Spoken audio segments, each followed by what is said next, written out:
In today's rapidly changing world, staying informed about current events is more crucial than ever.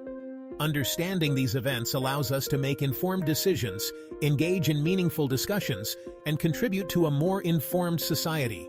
Staying updated empowers us to navigate the complexities of our world and become active, engaged citizens.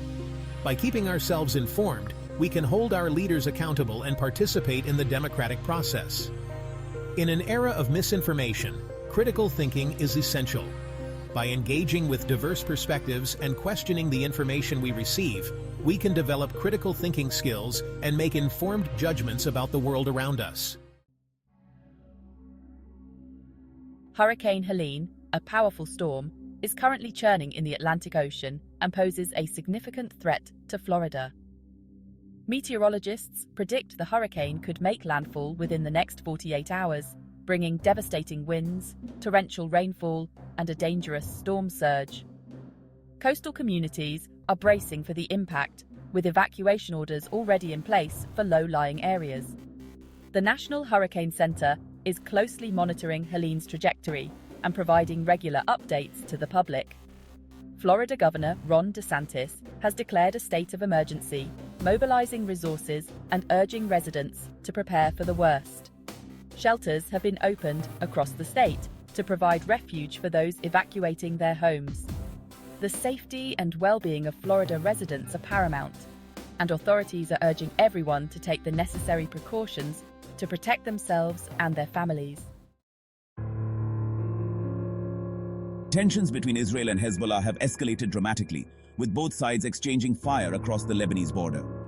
The conflict has flared up following a series of cross-border attacks. The United States has called for an immediate ceasefire and urged both sides to exercise restraint. The Biden administration has dispatched diplomats to the region to broker a truce. Hezbollah has launched rockets into northern Israel, targeting civilian areas. Israel has responded with airstrikes on Hezbollah positions in Lebanon, causing significant damage and casualties. The ongoing conflict has displaced thousands of civilians on both sides of the border.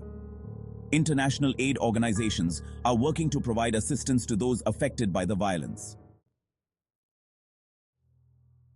Former President Donald Trump has issued a statement condemning the Iranian president's recent remarks, further escalating tensions.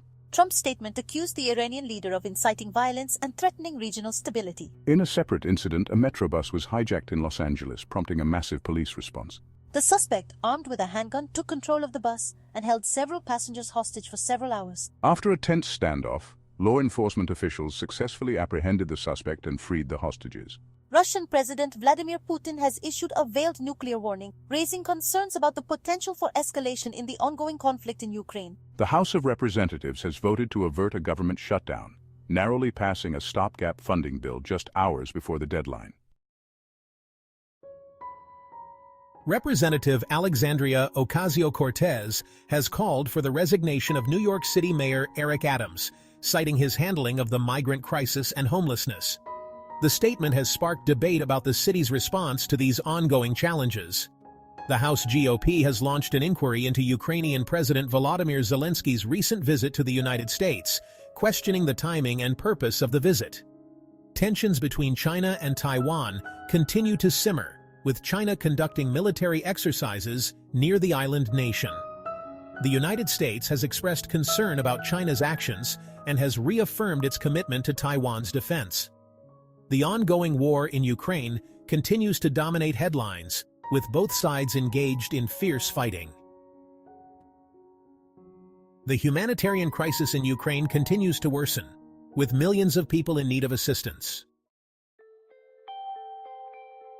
Vice President Kamala Harris delivered a major speech outlining the Biden administration's economic vision, emphasizing the importance of investing in infrastructure, clean energy, and education.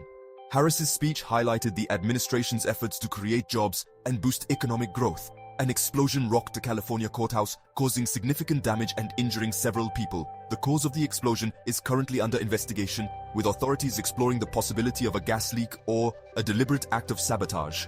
President Joe Biden made an appearance on the daytime talk show, The View, discussing a range of topics from the economy to foreign policy. Biden's appearance was part of his efforts to connect with voters and communicate his administration's agenda. the Supreme Court has agreed to hear a landmark case challenging affirmative action policies in college admissions, which could have significant implications for the future of diversity in higher education.